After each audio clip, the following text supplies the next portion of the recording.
नाज़रीन, सांगड़ में बोड ऐं बरसात मुतासिरन जी कंहिं बि सार न लधी।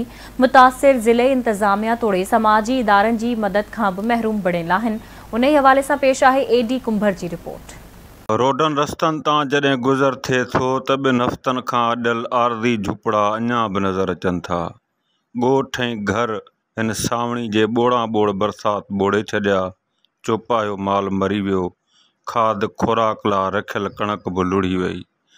बेयारो मददगार बणियल मुतासिरीन निटण उस में खुलियल आसमान हेठि अज़ाब वारी ज़िंदगी घारण ते मजबूर आहिनि। हिक पासे मच्छरनि जो आज़ार त ॿिए पासे चिट जा तपंदड़ ॾींहं पोरियतनि जो चैन ऐं सुख फिटाए छॾियो आहे।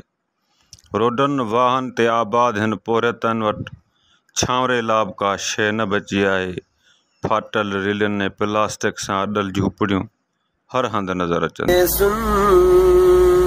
जिंदगी देने वाले सुन, तेरी दुनिया से जी भर गया, मैं यहाँ जीते जी मर गया।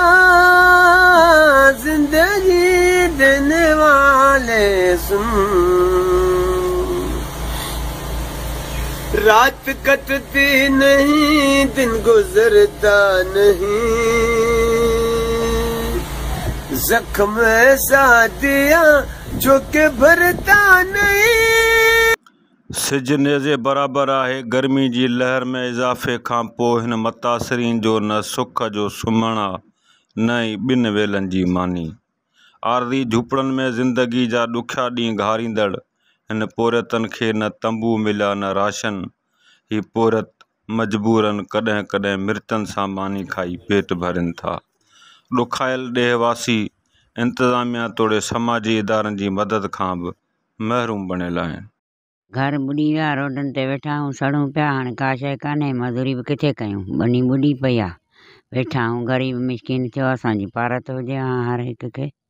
तंबू गरम थियो था वञनि, बच्चा रुली विया आहिनि। हाणे ॿाहिरि उस ते वेठा आहियूं, रोड ते सवारियूं पियूं थियूं हलनि। हाणे असांखे पाणी कढाए ॾियनि, असां पंहिंजे बचनि ते वञूं हलिया। गर्मी जाम आहे, गर्मी जाम तकलीफ़ जाम आहे। असांजे बच्चा घर बर किरी विया आहिनि परियां, जाम तकलीफ़ आहे असांखे। पाणी केतिरो आहे? पाणी वॾो आहे घरनि में। मच्छरनि जो आज़ार आहे। मच्छरनि में हिते पिया खाजूं, केरु संभारी केरु कोन थो लहे। गर्मी केतिरी आहे? गर्मी तमामु घणी आहे। मुतासिरीन वधीक चयो त असांखे ॻोठनि मां पाणी निकाल कराए ॾियो, जीअं असीं दरबदरी वारी ज़िंदगी मां छुटकारो हासिलु करे पंहिंजे अजनि में आबाद थियूं। कैमरामैन टीम सां गॾु एडी कुंभर, आवाज़ TV, सांगड़।